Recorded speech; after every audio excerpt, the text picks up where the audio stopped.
This is how good Harley's machining tolerances have become. You should not be able to feel or see the difference in the case halves because they're fly cut after they're assembled. Okay, but listen to this. This is my fingernail going across the case. Listen. This is the case halves. This is the middle. It's even worse in the middle. I don't know if you'll be able to. Look at that. That's their case half machining. There's at least 3 to 5 thousandths above the case, and then they want to know why they're having leaks, especially on rear cylinder. Listen. Now the rear half, at the rear of the cylinder, if I can keep the piston out of the way, is pretty decent. Although, nope, you can't feel it. And on the top, it's perfect. There's no fingernail drag. The inside there is, the center bore is not as critical as the top. You can literally see the fly cut marks where they cut it, okay? But on the front, so either this engine was jigged up wrong, you can see it right there. That's as close as I can get it. Or it was not assembled properly on the line. I just don't get it. There's no way I should be able to feel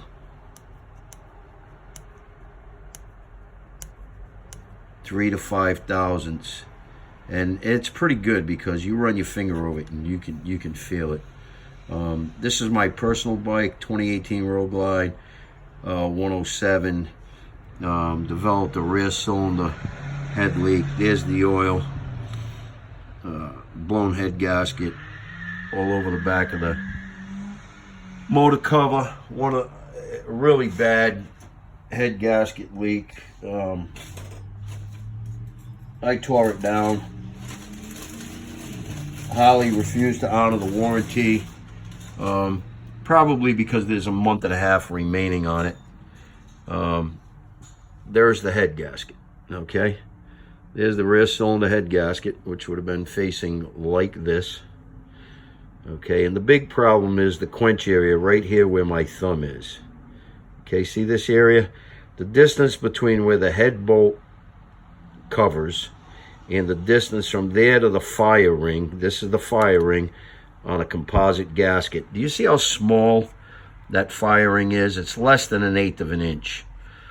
So to combat the problem, Harley should be making the fire ring larger so that it encompasses more of the quench area once the head is bolted down to the cylinder. This is the oil cooling port that you see there, which you will see in the head later when I video that. But that is the issue. The oil port needs to be welded on these heads on motors 4.250 and bigger. Okay, 3937 to 4250, not so much. But there is the head gasket, okay, with 8,126 miles on the engine. And I've been riding Harleys for 37 years. I've been wrenching on them just as long.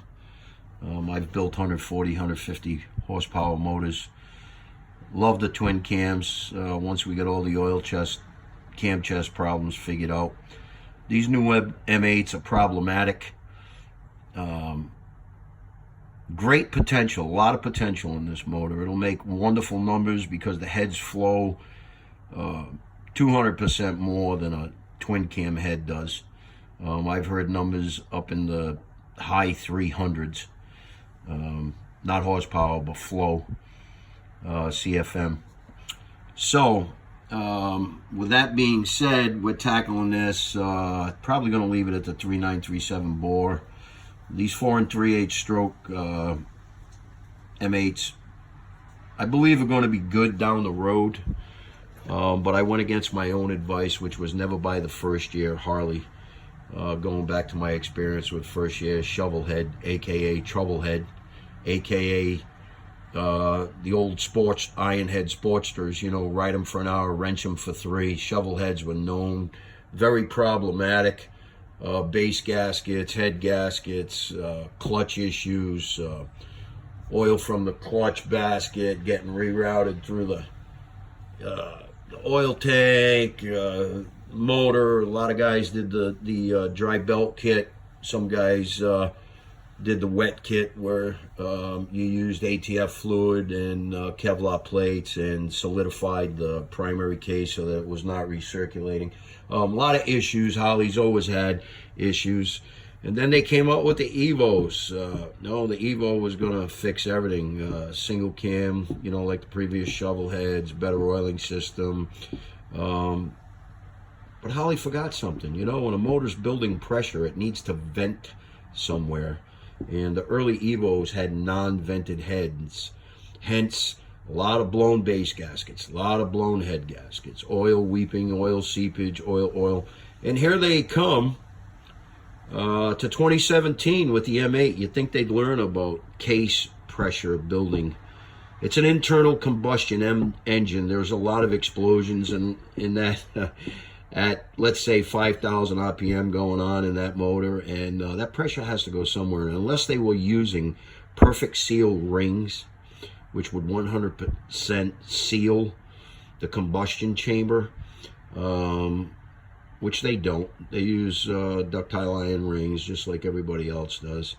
And yeah, they got an oil scraper ring, and they got a compression ring and a top ring and blah, blah, blah, blah. But, you know, they forgot their lesson, going all the way back to the first year Evos, where the motors weren't vented. Now, guys are going to argue with me and say, oh, but the M8 is vented. Well, I'll tell you what, there's a fix out there by Michael Beeland, which is a crankcase dipstick plug that is vented. Essentially what he did was drill a hole through the top to relieve crankcase pressure. Now, some guys are going to say, oh, but the heads are designed so that they breathe through the intake to allow the internal compression pressures to come up through the pushrod tubes, in through the top of the head, like the late Evos, and out through the little hole. Well, the hole is minute, it's minuscule, and it's routed through a J block, I guess to avoid foaming of the oil. Well, in trying to combat one problem, they created another. These motors are building internal pressure, and that pressure is going to go somewhere, and I guess the weak link is the distance between the quench area of the head where it meets the cylinder, and after you torque it down, the flange on the head bolt is only about yay wide, which leaves better than 1/4 of an inch from the fire ring to the quench area. That's going to get hot and cold, hot and cold, hot and cold, hot and cold. Rear cylinders always run hotter. You know, you could put more fuel to it to cool it down, but let's just take a simple approach, okay? How about for the future, you keep your distance between your cylinder bolts or head bolts closer to the quench area of the firing. Well, maybe Harley in the future decided that they wanted to build a big inch motor, a 124, a 128, a 131. I used to run a 137 Ultima Evo. Thing was a beast.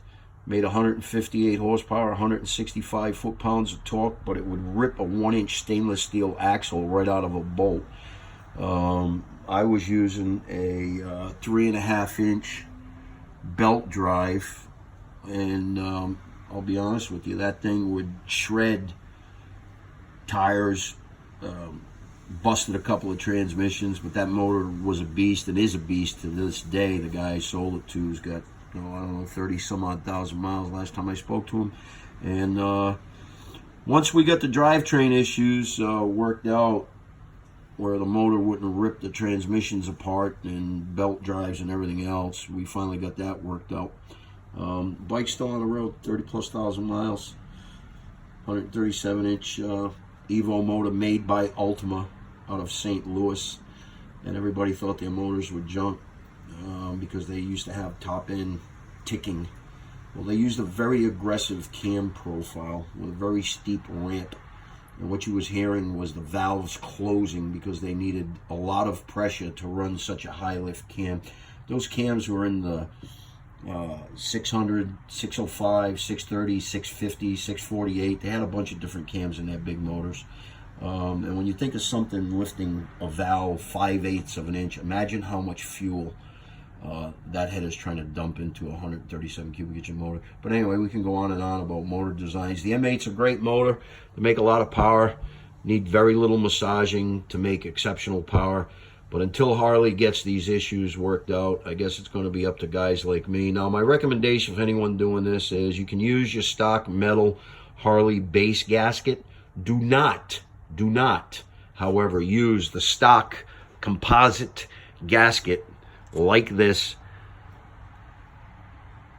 on your head cylinder. Okay, do not use this head gasket. You will see this. Your fire ring will melt. And what happens is guys say, well, it can't possibly get sucked in. No, it's not getting sucked in. Okay, what's happening is once the composite material heats and cools, heats and cools, heats and cools, the weak link where the heat is the most is the rear cylinder at the rear exhaust. Okay, so that pot cools last. So there's a different cooling ratio going on in this gasket front, okay, from the front here to the rear of the gasket there. And for all you rocket scientists out there, no, it will not cool evenly because this part has heated up more than this part. It is going to cool less rapidly, especially being at the rear exhaust pipe like so. That exhaust valve is right here. Okay, so with the front head, you're going to say, oh, it's the same. No, it's not. The front head is getting heated on this side, which is also getting more air to it in the course of driving. So it stays relatively the same all the way around the cylinder head gasket, with the rear of the head gasket for the rear cylinder being so close to the exhaust valve and the exhaust port itself. It's retaining much more heat for a longer period of time. And when you shut your bike off and you hear that tink, tink, tink, tink, tink, tink, tink, tink, tink, tink, that's your exhaust cooling down very rapidly. So if the front part of the gasket is cooling at a different ratio than the rear of the head gasket, the rear is still staying malleable or soft. Malleable is a term used when metal becomes soft. It becomes malleable. The fire ring, I'm sure, is made out of steel, and it's embossed onto the composite gasket and pressed so that technically it shouldn't separate. This is an 044 stock gasket, or 042 after it's compressed. They're junk. They're junk. They're absolutely junk. There is the proof. Okay, it's melted. This bike was pinging for about 5 minutes before the oil started showing up. Not for timing. These motors have knock sensors built in that will retard the timing, blah, blah, blah, blah. We can go on for hours about that. The problem remains that the distance between the head bolt, the cylinder bolt, and the quench area of the gasket is wide in this area right here. There's your cylinder head bolt. Okay, and the 1/4 inch of the flange for the head bolt is not encompassing the whole quench area. So with this being the weak link and being hot and cooling at a different rate of speed, the fire ring is separating from the composite gasket, and it's getting pushed into the combustion cylinder. Okay, the next time you start the bike, it's cold, you know, sometimes it revs high. You might have a flow-through exhaust on it. You're not hearing that little wisp. You're not hearing it, but it's happening. Light a cigarette, put it near your rear exhaust, and if you see that smoke blowing back, guess what? You got a rear cylinder head gasket leak that needs to be addressed. This fire ring was probably moments away from completely burning off. So one piece has burnt off and gotten into the cylinder, but luckily for me, it did not score the cylinder, nor did it affect the valves or the head in any way. I took the head in my house. I emery clothed it with 180 emery cloth on the top of the cylinder, and I did the same for the head. Surface completely cleaned. They recommend a 50 RA. I believe I've got it there. That's the rear cylinder. This is the one that was leaking. So as you can see, the distance, my finger is about 3/4 of an inch wide at the knuckle. You got 1/2 inch to 5/8 between your bolt hole and the inside of your cylinder liner. Okay?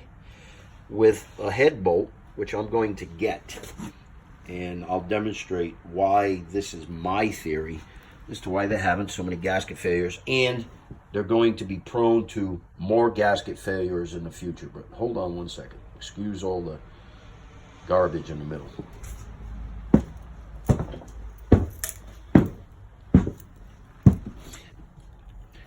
Head bolt, bottom of head bolt flange.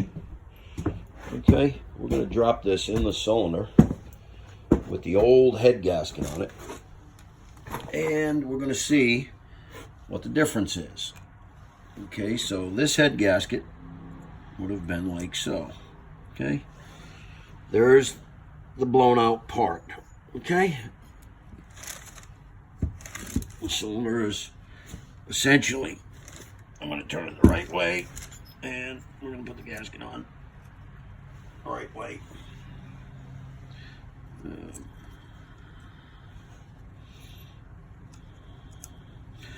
Okay, that would be the rear cylinder. That's where it blew out, okay? This is your cam side. Now we're going to drop this head bolt in there.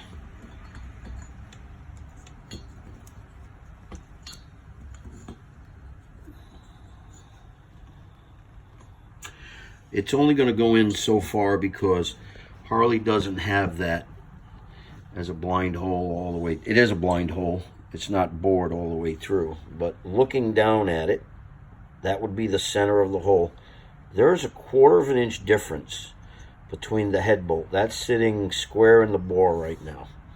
Okay, there's a 1/4 of an inch difference between the end of the flange and the gasket. Right there, 1/4 of an inch. I'm going to say possibly 3/16 on that side. And for giggles and shits, or shits and giggles, depending on how you like it, there's the distance there. So the weak link is between here and here, because it's only pinched here and it's only pinched here by the head bolt. So this area also is where the oil for the cylinder hits the gasket. On the bigger bores, it needs to be welded. They claim on the 3973 bore that it does not need it, and we'll show you that on the head in a minute. That hole encompasses, that is the hole right there. That hole matches up right there with that indent on the gasket that failed. So not only do we have hot oil from the head infiltrating the gasket sealing surface, and they've made it flat with nothing to retain it other than the quench pressure of this bolt that is so far away from the firing. So this is a 20-minute discussion in regards to why Harley is having rear cylinder gasket failures. But there's your reasons, and you can dispute it with me if you want. I do not have an engineering degree, but I do have a seat-of-the-pants degree, which means I've been riding Harley Davidsons and wrenching and running a shop for 30-plus years. So I'm waiting to hear all the other opinions, but I promise you this is factual, what I've stated, and I would argue with anyone that that is what's going on. It's a multitude of problems. Poor gasket manufacturing, poor sealing because of quench area to firing on composite gaskets. Use your MLS gaskets, my friends. MLS, multi-layered steel. Okay, multi-layered steel gasket. You want to have a gasket failure? Use that gasket. You want to have less frequent gasket failures? Use the MLS gasket. As a footnote and a caveat to this conversation, I am not using the 040 Cometic. I'm using the .030 30,000ths. I'm going to bump up the compression probably a tenth of a point. But for me, every little bit helps. I do not have any sumping issues. I do not have any oil pump issues with this bike. 8,126 miles on it. I do have a rear cylinder head gasket failure. And by the way, a month and a half, 6 weeks left on my warranty. And Harley Moco, mother company, will not warranty the bike because I had a high flow air cleaner on it and an aftermarket flow through exhaust. So they knew, quote unquote, we know you remapped your bike. Although the bike was put back to its stock configuration before it was delivered to Harley, because Harley's trying to cover their ass with their $14 million EPA lawsuit for tuning bikes beyond EPA specifications. So now, if your radio is on the wrong radio station, they'll probably deny your warranty. By the way, I think all of us M8 owners out there that are experiencing all these multitudes of problems should get in touch with me. There is a class action lawsuit coming, Harley Davidson. I hope you're ready for it. All you other Harley enthusiasts that are out there that are enjoying your M8, God bless, take care. I hope you ride them like you stole them, but be safe in doing so. If you have problems, you can hit me up on the web through YouTube. I may make a YouTube video of tearing the M8 down. There are a couple little minor glitches for those guys that are not familiar with them. Couple little special tricks that I do to help you through the day. Otherwise, you'll be ripping your hair out if you're not prepared for them. And I'm there for you guys. So let me hear your thoughts and complaints and criticisms and praises. I'm all about that. It's America. Like Uncle Ted said, God bless America. God bless you venison-eating, backstrap-killing sons of bitches. Have a nice day.